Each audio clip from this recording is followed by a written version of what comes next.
Le DAF Fresh Morning, c'est 104.5 tonnes de bonne humeur. Tous les matins sur Urban FM. La meilleure radio de la capitale. La meilleure radio de la capitale.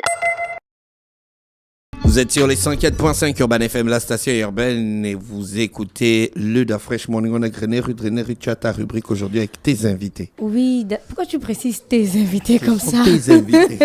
Pourquoi tu précises ça? Oui, ce sont mes invités. Donc aujourd'hui, comme tous les mardis, nous avons la rubrique culture et aujourd'hui, on a deux porte-paroles de la chefferie traditionnelle Mpongwe qu'on appelle Eka. Donc avec nous, on a Alban et Laure qui vont nous en dire un peu plus La sur chefferie traditionnelle. Mpongwe. Mpongwe. On appelle ça comment? Eka. D'accord. Je voulais que je dise le nom, non? Je n'ai rien Tu à ne dire. mourras point. Donc avec eux, on va parler du fonctionnement de Eka, les différentes cérémonies qui sont organisées. En gros, c'est Eka, notre sujet du jour. D'accord, nous avons Madame Laure Kombila Neigo et Monsieur Alban Onanga qui sont avec nous dans le studio des 104.5 Urban FM, la station urbaine. Rapprochez-vous du micro, s'il vous plaît. Madame Kombila, bonjour. Bonjour. Merci d'avoir accepté notre invitation. Monsieur Onanga, bonjour. Bonjour. Merci d'avoir accepté notre invitation. Alors, parlez-nous de votre chefferie. Les chefferies, c'est quoi en fait, Monsieur Onanga? Alors, merci. C'est là où le chef habite. Bah, écoutez, non polo Eka, qui signifie la résidence qui abrite l'Oga, D'accord. le siège du trône, est une institution coutumière Mpongwe qui existe depuis 1598. 1500. Voilà, depuis le 16e siècle. Voilà les choses que j'aime. Est-ce que vous avez est-ce que là vous avez vous pouvez retracer d'aujourd'hui jusqu'à 1500? Nous avons des archives qui peuvent retracer. Même si c'est vrai que nous sommes de tradition orale. Oui. Mais chez nous, on dit Ekenanaga et Tiganaga. Ça veut dire qu'il y a une transmission qui se fait de génération en génération. D'accord. Et c'est la raison pour laquelle nous sommes devant vous ce matin pour essayer de présenter Eka aux personnes qui ne sont pas forcément Mpongwe. Est-ce que la façon dont ça se faisait en 1500, ça se fait encore aujourd'hui? Bah, écoutez, la tradition n'est pas censée muer. Et donc, nos ascendants, nos grands-parents ont autant que faire se peut essayé de conserver tout ce qu'il y avait comme rite, liturgie, pour que ce patrimoine arrive jusqu'à nous aujourd'hui. D'accord, même les langues, même la langue est identique. Ben, la langue est le véhicule de la culture. 1500, c'est énorme, hein? Donc quand on rentre à Eka, on ne parle que Miene. On devrait. Maintenant, les Mpongwe ne sont pas fermés. Aujourd'hui, Libreville, qui d'antan s'appelait Mpongwe, accueille plusieurs autres Gabonais. Et l'Oga, dans les obligations qui lui sont prescrites par les normes qui régissent notre société, a le devoir de protection de toutes les personnes qui vivent sur sa juridiction. Et quel est le rôle précis de la chefferie Eka dans la communauté Mpongwe? Bah, écoutez, Eka est à la tête d'une organisation sociale. Et là, je vais laisser ma sœur Laure Higo et Madame Kombila. Voilà. Eka est la chefferie traditionnelle Mpongwe. Et le rôle d'Eka, c'est de fédérer tous les peuples vivants sur la rive droite de l'estuaire. Rive gauche, la pointe de Nice, que vous appelez la pointe de Nice. Rive droite, qui part de la pointe d'Akonda jusqu'à Virier. Virier, c'est où se trouve la cité Octra actuelle, la gare d'Ovendo. D'accord. Voilà. Le rôle du chef, c'est de fédérer les populations autochtones et les populations migrantes qui ont migré jusqu'ici. C'est le rôle qu'il a toujours eu. C'est le rôle qu'il a toujours eu et surtout de transmettre toutes nos valeurs afin d'entretenir le vivre ensemble. Aujourd'hui, vous l'appelez le chef, mais à l'époque, c'était des rois. Ou bien il y avait une différence entre les rois et le chef. Ce sont des exagérations issues du colon. D'accord, Voilà. Donc on ne doit pas voir ça en tant que tel comme un royaume. Le colon voulant s'approprier des terres et exproprier les populations autochtones, avait trouvé cette formule-là. Lui, il était comme le porte-parole du colon auprès des populations autochtones. D'accord. Mais donc, il n'y a pas eu de royauté, en fait. Nous sommes africains. La royauté, vue telle qu'on la conçoit aujourd'hui, dans nos têtes, oui. Elle est plutôt occidentale. D'accord. Voilà. Nous avions nos règles que nous avons jusqu'aujourd'hui. Quand on va dans un village, on trouve un chef coutumier ou un chef traditionnel. D'accord. On ne trouve pas un roi. Roi dit comme ça, c'est plutôt l'Occident qui nous l'a imposé. Quelles sont les prérogatives du chef, hormis le fait de fédérer les communautés? Il est garant de nos lois. D'accord. Oga, parce qu'on appelle le chef Oga, Oga est garant du respect de nos lois et de notre traditionnalité en tant que Mpongwe. Est-ce que quand on parle de décès ou encore de mariage coutumier, à quel moment, par exemple, la chefferie traditionnelle peut intervenir? Forcément dans les familles ou non? Pas besoin? Si on a un décès chez nous? Si on a un décès chez nous, en tant que membre de la communauté. En tant que membre de la communauté, les familles enterrent leurs enfants, comme dans toutes les familles. Oga, lui, interviendra, par exemple, si le problème dépasse les familles, il va être celui qui, si c'est par contre avec, je dirais ça comment, si c'est avec une autre ethnie, je dirais ça comme ça, plus simplement, il va être le porte-parole des Mpongwe. Chez l'autre ethnie. Est-ce que ces décisions sont contestables, les décisions d'Oga? Non. Non. Donc il peut décider de ce qu'il veut sur la communauté et puis les choses vont s'appliquer. Il ne décide pas de ce qu'il veut sur la communauté. Il est garant. Et vous savez que nos sociétés, avant l'arrivée du colon, étaient déjà hiérarchisées. La nôtre est là. Et sur la rive droite, Eka, Nampolo, est la plus ancienne. Elle est la plus ancienne. Oga, il est assisté de ses conseillers. D'accord. Il a un premier conseiller qui s'appelle Iloto. Et ensuite, il y a toute une cour autour de lui. Oui. Il a des conseillers. Le problème sera pris, il sera traité. Et ensuite, il rendra sa décision. Voilà. Comment on fait pour devenir Oga, Monsieur Nanga? Alors, très bonne question. Je vous disais à l'entame de mon propos que nous avons un certain nombre de règles dont l'Oga est le garant. Mais ce qu'il faut préciser, c'est que bien qu'étant l'Oga... Ce sont des règles ou des pratiques que vous, maintenant, comme vous avez fait l'école, vous voulez transformer ça en règles. Ce sont des règles ou des pratiques? Ce sont des règles. Elles sont tacites, certes, mais ce sont des règles. Comment elles font pour devenir des règles? Elles naissent de quoi? Je vous expliquais tout à l'heure que les cas de la rive droite existe depuis 1598. Et il a été fondé par un monsieur Mpongwe qui s'appelait Rembangwe, au fin d'organiser la société. Et donc, l'Oga qui est à la tête est celui qui doit veiller au respect, comme vous disiez ma sœur Lorigo tout à l'heure. Et donc, le clan, parce que vous vous posez la question de savoir est-ce que l'Oga peut décider de faire tout n'importe quoi. Non. L'Oga ne peut pas décider. L'Oga est là pour servir la société Mpongwe. Et si, malencontreusement, on se rend compte qu'il a posé un acte qui va dans le sens qui n'est pas celui de l'intérêt général de la société Mpongwe, il y a des procédures qui permettent de régler ces questions. Et ce qui est important de souligner ici, c'est que les cas n'appartiennent pas à la famille de l'Oga. L'Eka est un patrimoine clanique, tribal. Ça voudrait dire que ces règles qui sont enseignées de génération en génération sont portées à la connaissance du peuple, de sorte à ce que s'il y a déviance, le peuple est capable de pouvoir dire attention. Là, la procédure usitée n'est pas la bonne. Voilà. Et comme vous disiez Laure, il y a une cour, il y a des conseillers et autres. Et même en matière de litige, en général, ce n'est pas l'Oga de sa bouche qui prononce la décision. Il y a des personnes dans notre organisation coutumière, nous avons ce que les colons appellent les tribunaux coutumiers, ce qu'on appelle chez nous en langue Zozino, où il y a une personne qui est chargée de trancher les litiges, qu'on appelle la Kagami Vanga, qui est le juge coutumier, qui a la charge de trancher les litiges, le cas échéant. Il se base sur quoi pour trancher les litiges? Écoutez, il se base... Sur son intelligence, sa dextérité au langage, ou bien sur des règles qui sont établies claires et nettes? C'est au cas par cas.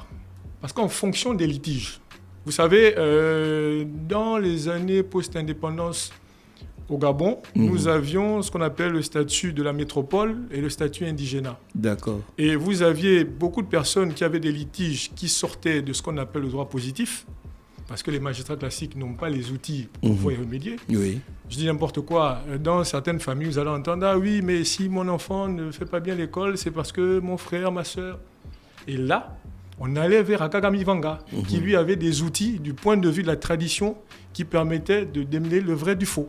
Les miennes, les Pongwais, ils croient au fétiche. Qu'est-ce que vous entendez par fétiche? Mon enfant ne va pas bien à l'école. C'est votre exemple à cause de l'oncle. L'oncle, qu'est-ce que l'oncle a à voir sur le fait que l'enfant n'aille pas bien à La l'école? fraîche, vous êtes gabonais, je pense que vous êtes issu du peuple Ekan. Mhm. Très bien. Mais vous savez, ce type de problème, l'homme étant une dualité, Oui. côté spirituel, côté matériel, des fois, quand on n'a pas toujours la responsabilité d'assumer les actions qu'on pose, on peut. Et puis après, nous sommes africains. Ce n'est pas quelque chose qui n'existe pas dans nos sociétés. Maintenant, il ne faut pas prendre ça comme prétexte lorsqu'on a échoué. Et c'est pour ça que la Kagami Vanga est là pour trancher. D'accord. Voilà. Quelles sont les principales institutions du groupe Pongwais? Qu'est-ce que vous entendez par principal Par exemple, institution? le mariage, D'accord. le mariage, le décès, les la différentes naissance. phases qui rythment la vie d'un individu chez les Pongwais. Oui. Mais vous venez de le dire, il y a la naissance. Quand un enfant vient au monde, il y a un certain nombre de procédures. Quand deux Pongwais font un enfant, l'enfant appartient à qui? Très bien. Là, ce que tu la dis... société- La femme dit son père. Oui, elle a raison. Pongwais est patriarcale. C'est de ce genre que je parlais, des institutions. Elle a Comment vos raison. La société institutions sont... Pongwais est patriarcale. Exactement. Elle est patriarcale. On a niririé. On Très le dit bien. toujours pour dire que l'enfant appartient à son père. D'accord. Quand il est issu d'un mariage dûment établi. Voilà Entre pourquoi un j'ai homme et commencé. une femme. Je n'ai pas commencé par le Voilà. mariage, j'ai commencé par la Par naissance. la C'était pour naissance. bien faire la Voilà. différence. Maintenant, ce que je pourrais ajouter à la suite de l'or, pour nuancer, parce que elle a parlé du cas du mariage. Donc, quand il y a ce qu'on appelle la dot, Ikweliki. Mais il peut arriver que des Pongwais fassent un enfant C'est voilà pourquoi sans j'ai être dans les commencé liens par- matrimoniaux du mariage. Mariage. Alors, Dans cette Et dans situation. cette situation, Oana, et fait une Oana une cas là, l'enfant appartient à la famille de sa mère. Mais un enfant, un enfant, Sauf si... un enfant qui n'a pas été idanduna, lorsqu'il décède. Non, là, toi, tu es déjà trop loin. Qu'est-ce que c'est qui donne Luna? Attends, On est lorsqu'il- déjà la trop reco- loin. quand on parle de la reconnaissance, Très en bien. fait, quand on parle de la reconnaissance, bon, Oui. même pas seulement pas seulement le décès, on va rester même dans le cadre du mariage. Un Très enfant bien. qui n'a pas été idanduna, où est-ce qu'on doit doter cet enfant si on parle d'une femme? Non, disons un enfant qui n'est pas né dans les liens du Dans mariage. les liens du mariage. À ce moment, la procédure dit Danduna, qui est la reconnaissance coutumière. Donc, le clan du père va vers le clan maternel pour reconnaître l'enfant et faire en sorte que cet enfant passe sous l'autorité du clan paternel. D'accord. Donc, mais vous avez sauté mon processus. Moi, je reviens. On Reviens. revient Oui. à part zéro. D'accord. L'enfant chez les Pongwais né hors mariage appartient. À la famille de sa mère. L'enfant né dans le mariage appartient. À la famille de son père. L'enfant, après le mariage, la femme qui a l'enfant reconnu par ses parents maternels, est-ce qu'il devient l'enfant de l'homme qui épouse la mère? Ah, Tout des... c'est au cas par cas. C'est au cas par cas. Vous avez trop les cas. Non. Nous sommes... Si cet enfant-là a été élevé par l'homme qui prend sa mère légalement au mariage et qu'il y a déjà... Là, je parle du mariage Pongwais, je ne parle mariage pas de l'état chez civil. les Oui, bien sûr. Mpongwais, Oui. chez les Mpongwais, parce que moi je suis dans cette situation. Et mon mon père est fond. Mon père est fond, mais j'ai été élevé par ma mère et par mon clan Mpongwais. J'ai été élevé chez les Mpongwais. Parce que né hors En mariage, mariage. Pongwais. Voilà, en mariage Mpongwais. Mon père a fait la phase de reconnaissance, ce qu'on appelle Idanduna, D'accord. pour que je rentre dans son clan à lui, Chez les femmes. chez les fonds. Sans épouser ta mère. Sans épouser, c'est possible de reconnaître son enfant sans nécessairement épouser. Mais monsieur Nanga, c'est dangereux. J'ai Pourquoi c'est- peur. pourquoi Pourquoi Parce que le code civil au Gabon dit que le père de la mère, le mari de la mère, c'est le père de l'enfant. Donc moi, je vais épouser une femme Oui. que je vais mettre dans mon patrimoine familial, Oui. mais qui peut être reconnu par un gars s'il est Pongwais. Donc, qui peut sortir de mon patrimoine familial pour retourner dans le patrimoine familial de son géniteur. Non. parce qu'étant Mpongwe et donc passer par la procédure d'Idonduna. Non, attention. Il faut bien suivre le développement de l'or. Attention, vous n'avez pas suivi. Oui, parce que nous, au Gabon, on chevauche entre la tradition Et la modernité. Hein. Oui, malheureusement, ailleurs, Et ça crée cet embryamini là. ailleurs, il y a le code de la famille qui est assis sur les réalités traditionnelles locales. Je peux prendre le cas du Sénégal, qui est un pays que je connais très bien parce que j'y ai étudié. Oui. Bon, au Gabon, on n'est peut-être pas encore à ce stade. Mais vous allez voir que dans le code civil, parce qu'étant juriste de formation, on vous dit que si un enfant naît et que le père ne fait pas la formalité de reconnaissance qui consiste soit sur l'acte de naissance, c'est-à-dire je reconnais, ou sur un acte ultérieur, l'enfant porte le nom de la famille de sa mère. Oui. C'est une réalité qui est D'accord. prise sur nos traditions. La mère va en mariage, la mère va porter le nom de son mari. Oui. Malheureusement, la mère a fait l'enfant avec un mienné. Avant le mariage. Oui, Avant le mariage. elle-même étant mienné, Mienné. Oui. respecte donc les traditions mienné Oui. et donc ne va pas à l'encontre d'une procédure d'Idonduna si elle arrive. En général, ce type de cas de figure où une femme a eu d'un précédent lié un enfant et qu'elle se marie par la suite, généralement, cet enfant-là reste l'enfant de ce qu'on appelle un balo. Donc les oncles Les maternels. oncles maternels. Et c'est ce qu'on appelle, cet enfant qu'on appelle le Wanawinkala, Kala. qui a plus d'autorité même qu'un enfant qui serait né d'un homme. D'un homme. Parce que dans nos traditions, on est On plus est sûr de sûr de l'enfant la qui est né mère. d'une femme Femme. que d'un homme. L'enfant Et cet qui est né enfant, d'un homme. Mais Madame Kombila, l'enfant là, il peut hériter de moi. Plus que j'ai épousé sa mère, je l'ai élevé, je l'ai éduqué. L'enfant porte ton nom. Non, il ne porte pas mon nom. hérité de vous sur le plan quoi, civil. Oui. Attention. C'est mon enfant déjà, parce que j'ai épousé sa mère. Non, mais monsieur, Non. attention, même sur le plan Non. du droit positif, quand vous épousez une femme, d'accord, le fait de l'épouser, vous savez, il y a ce qu'on appelle le livret mariage. Et on vous demande, quand vous allez devant le maire, si vous avez des enfants issus de votre union. Union. Du point de vue des successions, au cas où il y aurait décès, ce sont vos enfants avec lesquels l'affiliation du point de vue du droit positif, par la reconnaissance juridique établie, qui pourront être vos successibles. Oui, mais il y a ma volonté personnelle À qui ce peut moment- me permettre d'introduire un individu dans mon héritage. À ce moment, vous passez par testament, vous faites une libéralité. Bien sûr. Mais du point de vue du droit des successions, conformément à la filiation, si vous n'avez pas au préalable reconnu cet enfant pour créer le lien de filiation, il ne peut pas être votre successible. C'est là où j'en arrive. On est arrivé à tous ces étapes-là, non? Oui. Après, on vient les donduna. Je vous disais tout à l'heure que dans la pratique, un enfant qui est issu d'un Pourquoi tu as peur du d'un mariage... C'est dangereux, Non, Donduna. C'est pas Non, dangereux. c'est pas En général, quand Parce un que c'est enfant- entre eux. C'est- Ils comprennent le concept. Oui, mais vous savez, en général, hein, quand un enfant est né hors mariage, que la maman se marie par la suite à un autre monsieur, dans 95% des cas, cet enfant-là reste la propriété des oncles maternels. Il est rare Oui, de c'est- voir que le géniteur vienne réclamer. C'est rare. Surtout quand il y a eu mariage par la suite. Oui. C'est rare. On préfère le garder au niveau des oncles, ça devient Wanawinkala. D'accord. Alors, comment Eka Attends, tu n'es protège... pas encore fini. Oh, d'accord, Je suis dans Eka. les institutions Oui, mais tu sais Pongwe. qu'on est- Et c'est- On et c'est- sort, et c'est mon cas. on sort du ah bon? Ah oui. On sort de la naissance, on rentre dans le mariage. Qui épouse chez les Mpongwe? Qui épouse Comment ça qui épouse Qui donne la dot? Bah écoutez, C'est- le chef de famille, avant même qu'on arrive à la cérémonie, il y a plusieurs démarches qui sont faites. D'accord. Parce qu'aujourd'hui, nous sommes dans le modernisme. À l'époque, il y avait des enquêtes de moralité, savoir qui est la famille, Ouais. le village dans lequel on ira épouser. Voilà. Donc toutes ces démarches préalables-là étaient menées.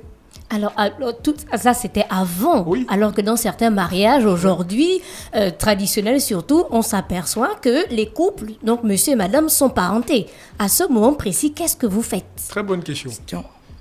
En général, parce que souvent Monsieur Nanga, il éparpillé, maîtrise, hein, c'est un vrai chef de famille. parce que souvent éparpillé, parce que souvent pour des raisons qu'on ne maîtrise pas, Oui. il peut arriver qu'on ne sache pas qu'on soit apparenté. Mais quand on arrive à ce niveau, deux choses. S'il n'y a pas eu d'enfant, on peut demander d'arrêter la relation. Mais s'il y a eu un enfant et que les personnes sont à un niveau de relation très poussé, on fait ce qu'on appelle de manière triviale casser la parenté. Et il y a un rituel. Non, les miennes. Moi, je n'ai pas confiance Vous cassez la parenté, comment c'est le sang? Non, ça dépend du degré. Ça dépend du degré Ça dépend du degré. de filiation. Voilà. Ça peut pas être des germains qui se mettent Ça peut ensemble. pas être des germains qui se mettent Oui, ensemble. mais il y a des non. germains qui font des enfants ensemble. Et ça, c'est fréquent dans notre communauté. Oui, mais ce type de cas, quand vous regardez l'histoire, en général, parce que les gènes, le sang est proche, c'est souvent des enfants qui sont venus avec des malformations ou des tares. D'accord. Il faut, comme disait Laure, le degré de parenté. Si vous êtes issu d'enfants de cousins germains, Ce n'est pas possible. Vous aurez beau vous Monsieur aimer. Ndongo, on va aller dans le 3, bientôt la fin de notre Comment entretien. Oui, Eka, Ruth. comment Eka protège les lieux sacrés et les espaces rituels pongwais pour la communauté? Bah, écoutez, vous avez, il n'y a pas longtemps, eu une illustration Oui, avec l'affaire de M. Xavier Ndondon, oui. qui a posé une action qui n'est pas admise en pays mpongwais. Et parce que les Mpongwais sont inclusifs, et parce que nous savons que chaque Pongwais, il n'y a pas de Mpongwais pure souche. Un Mpongwais a toujours en lui du sang séqué, du sang akele ou du sang benga, du fait du brassage, point de vue matrimonial. Alors vous avez vu ces sociétés-là, notamment leurs représentants, se lever pour interpeller. Parce qu'aujourd'hui, nous sommes en République. Et le garant, c'est le ministère de l'Intérieur. Vous avez vu un communiqué qui est apparu dans l'Union, où ces sociétés interpellaient pour dire attention. Il est vrai qu'aujourd'hui, nous sommes en République, nous sommes en capitale, et nous avons une histoire. Sur une certaine partie du territoire, nous sommes les personnes habilitées à mener un certain nombre d'actions. Et lui, en tant que Gabonais, n'a pas le droit de le faire? Bah, écoutez, quand vous venez dans le village de quelqu'un, on dit trivialement, quand quelqu'un danse sur le pied gauche, vous dansez sur le pied gauche. C'est pour dire que même si je vous donne l'hospitalité chez moi, ça ne vous permet pas de mener un certain nombre d'actions sans avoir au préalable reçu mon autorisation, simplement. Alors, quels sont les grands événements organisés par la chefferie Eka? Bah écoutez, grands événements, tout dépend des circonstances. Oui. Parce que dans la vie d'une société, il arrive plusieurs circonstances. Nous pouvons avoir des cérémonies de réjouissance. Nous pouvons avoir des cérémonies relatives à notre spiritualité, donc les prières, ce qu'on appelle les kambina. Parce que le calendrier qui est le nôtre n'est pas le calendrier grégorien. Nous avons une façon de concevoir la spiritualité. Et nous, en tant que jeunes Pongwais, à la suite de nos ascendants, nous continuons cette façon de prier, la kambina, qui se fait à chaque début de lune. Comment ça se passe lorsqu'un membre de la communauté veut, par exemple, rencontrer le chef coutumier à Eka? Est-ce que c'est possible? Est-ce que je peux venir un jour comme ça dire que je veux rencontrer le chef coutumier? Ben, ma soeur Laure et moi, nous vous invitons. Nous vous invitons. Eka est ouvert. Je vous disais tantôt que même les personnes qui ne sont pas, d'accord, Pongwais, arrivent en entretien. bénéficient de la protection de l'OGA. C'est un devoir qui lui est prescrit par la loi. Toute personne vivant sous sa juridiction bénéficie de sa protection. La protection quoi? Spirituelle? Physique même. Physique même. C'est-à-dire que si quelqu'un... Je vais vous prendre un exemple. Je vais vous prendre un exemple simple.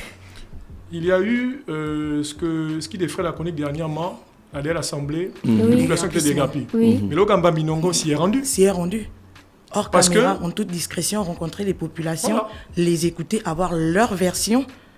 Et puis c'est adressé à parce que derrière l'Assemblée se trouve dans une partie du village qu'on a appelé tout à l'heure Oreti-Baro. Ce qu'on appelle communément Plaine Oreti. Voilà. C'est un village mpongwais. C'était un village mpongwais. Bon, on va bientôt terminer notre Alors, entretien. vous avez une page sur Facebook. Pourquoi c'est important pour Eka de s'ouvrir maintenant aux réseaux sociaux? Parce que nous voulons nous ouvrir à la modernité. Aujourd'hui, les jeunes sont très digitales, ils sont très smart et tout ça. Nous voulons toucher le plus grand nombre. Aujourd'hui, nous sommes les jeunes. Nous voulons pouvoir continuer l'œuvre laissée par nos parents, tout en on ne va pas dire la moderniser, parce que comme il a dit tout à l'heure, la tradition ne mue pas.